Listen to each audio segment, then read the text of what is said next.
Hi friends, welcome to my cooking my style. இன்னைக்கு நம்ம சேனல்ல ரெண்டு வெரைட்டியான ரைஸ் தாங்க பார்க்க போறோம். வாங்க எப்படி செய்யறதுன்னு பார்க்கலாம். அதுக்கு முன்னாடி நம்ம சேனல் போயிடலாம். அதுக்கு தேவையான பொருட்கள் முதல்ல நம்ம செய்ய போகிறது வெஜிடபிள் எக் ஃப்ரைட் ரைஸ் தாங்க செய்ய போகிறோம். அதுக்கு தேவையான பொருட்கள் பார்த்துடலாம். முட்டை ஒன்று எடுத்திருக்கீங்க. வேக வைக்காத முட்டை, பச்சை முட்டை தான் ஒன்று எடுத்திருக்கேன். அப்புறம் குடமிளகாய் கொஞ்சம் கட் பண்ணி எடுத்து வச்சுருக்கீங்க. அதே போல் முட்டைக்கோஸ் கொஞ்சமாக எடுத்திருக்கீங்க. அப்புறம் கொஞ்சமாக கேரட் வந்து நீளமாக கட் பண்ணி வச்சுருக்கேன். பீன்ஸும் கட் பண்ணி வச்சுருக்கேன். அதே போல் ஒரு பெரிய வெங்காயம் பொடியாக கட் பண்ணி வச்சுருக்கேன். ஒரு கொத்து கருவேப்பிலை எடுத்திருக்கேன். இஞ்சி பூண்டு பேஸ்ட் ஒரு டீஸ்பூன் எடுத்திருக்கேங்க.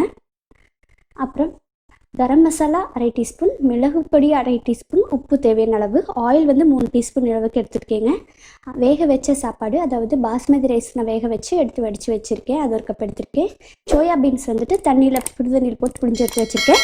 சோயா சாஸ் கொஞ்சம் எடுத்துக்கலாங்க. அப்புறம் சில்லி சாஸ் கொஞ்சம் எடுத்துக்கலாம். அடுத்தது டொமேட்டோ கெச்சப் எடுத்துக்கிறேங்க. இதுக்கு தேவையான அளவு நம்ம வந்து இடையில சேர்த்துக்கலாம். வாங்க எப்படி செய்கிறதுன்னு பார்க்கலாம். இது குழந்தைங்களுக்கு ரொம்ப ரொம்ப பிடிக்குங்க. ஃப்ரைட் ரைஸ்னால் குழந்தைங்களுக்கு சொல்லவே தேவையில்லை, ரொம்ப ரொம்ப பிடிக்கும். அதுவும் நம்ம வந்துட்டு இதில் மிளகு பொடியெல்லாம் போட்டிருக்கனால ரொம்ப டேஸ்ட் வந்து சூப்பராக இருக்கும். கண்டிப்பாக செஞ்சு பாருங்கள். இப்போ வந்துட்டு கேஸ் ஆன் பண்ணிக்கலாம். அதில் இந்த மாதிரி ஒரு கடாய் வச்சுக்கலாங்க.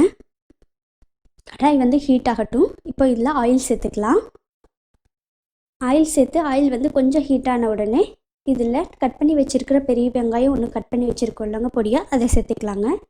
நான் இது ஒரு அளவு வந்துட்டு 1 கப் சாதத்துக்கு தாங்க இந்த அளவு. நீங்கள் இன்னும் கூட செய்கிறீங்கன்னா இன்னும் கூட காய்கறிகள் சேர்த்துக்கலாம். இதில் இஞ்சி பூண்டு பேஸ்ட்டு சேர்த்துக்கலாங்க. வெங்காயம் லேசாக வதங்கின உடனே நீங்கள் இஞ்சி பூண்டு பேஸ்ட்டு சேர்த்து நல்லா வதக்கிக்கோங்க. பச்சை வாசனை போகணும். இது கூடயே ஒரு கொத்து கருவேப்பிலை நம்ம போட்டுக்கலாங்க. அதையும் சேர்த்து லேசாக வதக்கிக்கோங்க. பாருங்கள், இப்போ நம்ம கட் பண்ணி வச்சுருக்கிற காய்கறிகளும் சேர்த்துக்கலாம். அதையும் சேர்த்துட்டு நீங்கள் வதக்கிக்கலாம். இது மட்டும்தான் போடணுமான்னா கிடையாது. முட்டைக்கோஸ் வந்துட்டு இன்னும் கூட சேர்த்துக்கலாம். காலிஃப்ளவர் சேர்த்துக்கலாம், நல்லாயிருக்கும். பன்னீர் சேர்த்துக்கலாம், அதுவும் ரொம்ப நல்லாயிருக்கும். கண்டிப்பாக அதுவும் வேணாலும் சேர்த்து பாருங்கள், ரொம்ப சூப்பராக இருக்கும். இதோட நம்ம எடுத்து வச்சுருக்கிற மீன் மேக்கர் அதையும் சேர்த்துக்கலாங்க. நான் சின்ன மீன் மேக்கர் தாங்க எடுத்திருக்கேன். உங்களுக்கு பெருசு வேணாலும் எடுத்து நீங்கள் கட் பண்ணிக்கலாம்.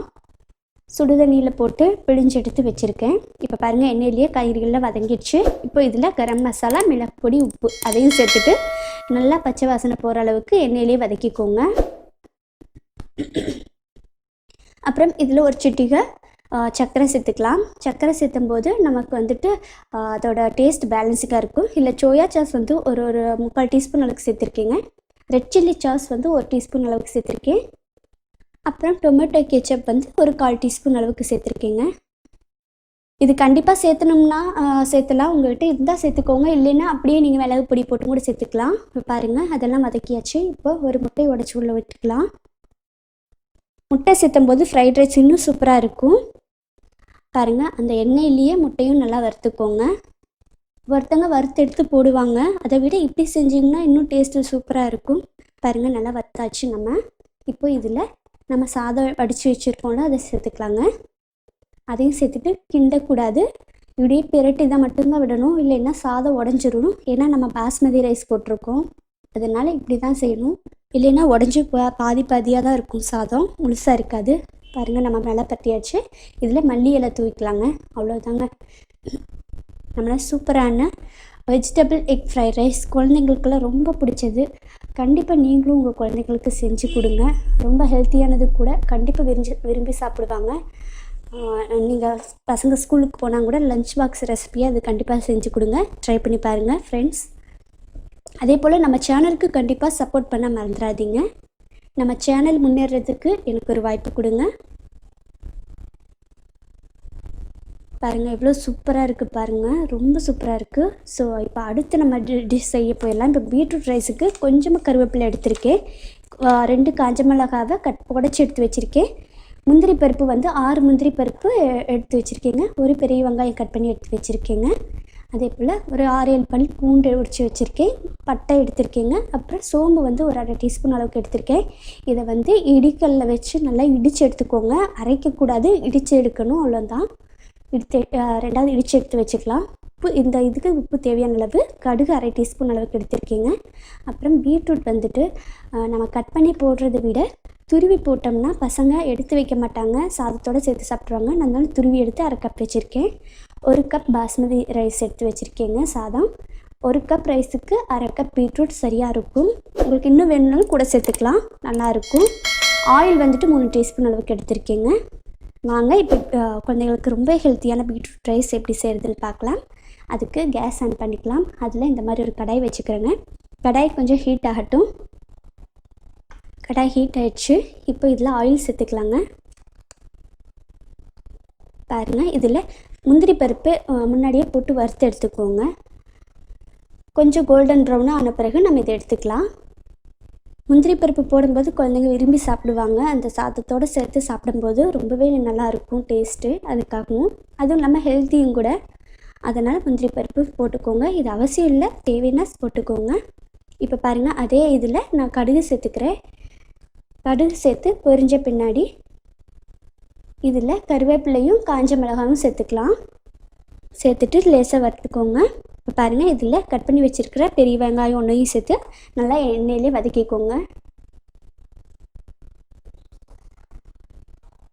பாருங்கள், வெங்காயம் நல்லா வதங்கிட்டுருக்கு. இப்போது இதோட நம்ம பீட்ரூட் துருவி வச்சுருக்கோம் இல்லைங்க, அதை வந்துட்டு சேர்த்துக்கலாம். எண்ணெயிலே நல்லா பீட்ரூட்டை வதக்கிக்கோங்க, பச்சை வாசனைலாம் போகிற அளவுக்கு. இதில் உப்பு சேர்த்துக்கலாம் தேவையான அளவு. அதையும் சேர்த்து நல்லா வதக்கிக்கோங்க. பீட்ரூட் வந்து நல்லா பச்சை வாசனை போய் நல்லா வதங்கிடணும். எண்ணெயிலே தாங்க வதங்கணும், அப்போ தான் டேஸ்ட் நல்லாயிருக்கும். பாருங்கள், பீட்ரூட் நல்லா வதங்கிட்டுருக்கு. இப்போது இதில் இடித்து வச்சுருக்கிற பட்டை, சோம்பு, பூண்டு பாருங்கள் இந்த மாதிரி கொரகொரப்பாக இடித்து வச்சுருக்கேன், அதையும் சேர்த்துக்கலாம். இதை போடும்போது அந்த பீட்ரூட் சாதத்தோட வாசனை இன்னும் சூப்பராக இருக்கும். அதுக்காக தான் சேர்த்துறோம். அதோட பச்சை வாசனை போகிற அளவுக்கு நல்லா வதக்கிக்கோங்க. நம்ம சேனலில் இது மட்டும் கிடையாதுங்க, நம்ம குழந்தைங்களுக்கு ரொம்பவே பிடிச்ச எக் பாஸ்தா போட்டிருக்கோம். அது மட்டும் இல்லாமல் முட்டை பிரியாணி ரொம்ப சிம்பிளாக ரொம்ப சூப்பராக எப்படி செய்யுதுன்னு போட்டிருக்கோம். அதோட லிங்க் வந்துட்டு எல்லாமே மேலே ஐ பட்டனில் கொடுத்துருக்க லிங்க், கண்டிப்பாக போய்ட்டு செக் பண்ணி பாருங்கள். உங்களுக்கு பிடிச்சிருந்தா அந்த வீடியோஸ்க்கெல்லாம் லைக் பண்ணுங்கள். இப்போ பாருங்கள், பீட்ரூட் நல்லா வதங்கிடுச்சு.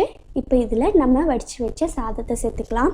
அதே போல் தாங்க, எப்போவுமே இந்த மாதிரி ரைஸ் செய்யும்போது கிண்டக்கூடாது, கிளறி மட்டும்தான் விடணும். இந்த மாதிரி திரட்டியும் கிளறி மட்டும்தான் விடணும். கிண்டினிங்கன்னா சாதம் வந்து உடஞ்சிரும், கூழ் மாதிரி ஆகிடும்.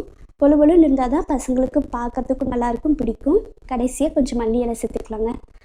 இப்போ நம்ம வறுத்து வச்சுருக்கிற முந்திரி பருப்பு சேர்த்துக்கலாம்.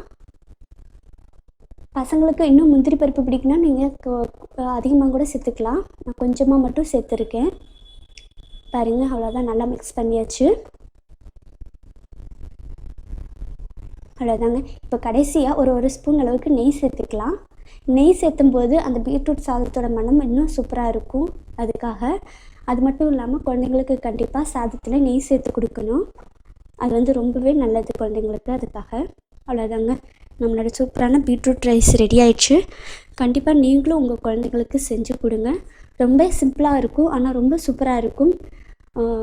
ரொம்ப ஹெல்த்தியும் கூட. பீட்ரூட் வந்துட்டு குழந்தைங்களுக்கு சேர்த்தும் போது ரத்தத்தோட அளவை அதிகப்படுத்தும். அதனால கண்டிப்பாக நீங்கள் வந்துட்டு பீட்ரூட்டை இந்த மாதிரி செஞ்சு கொடுங்க, கண்டிப்பாக விரும்பி சாப்பிடுவாங்க. பாருங்கள், ரொம்ப சூப்பராக கொழுன்னு சாதம் வந்திருக்கு. அவ்வளோதாங்க, நம்ம சூப்பரான பீட்ரூட் ரைஸ் சூப்பராக ரெடி ஆச்சு. கண்டிப்பாக செஞ்சு பார்த்துட்டு உங்களோட கமெண்ட்ஸை நம்மளோட சேனலில் கண்டிப்பாக நீங்கள் வந்து பதிவு பண்ணுங்கள்.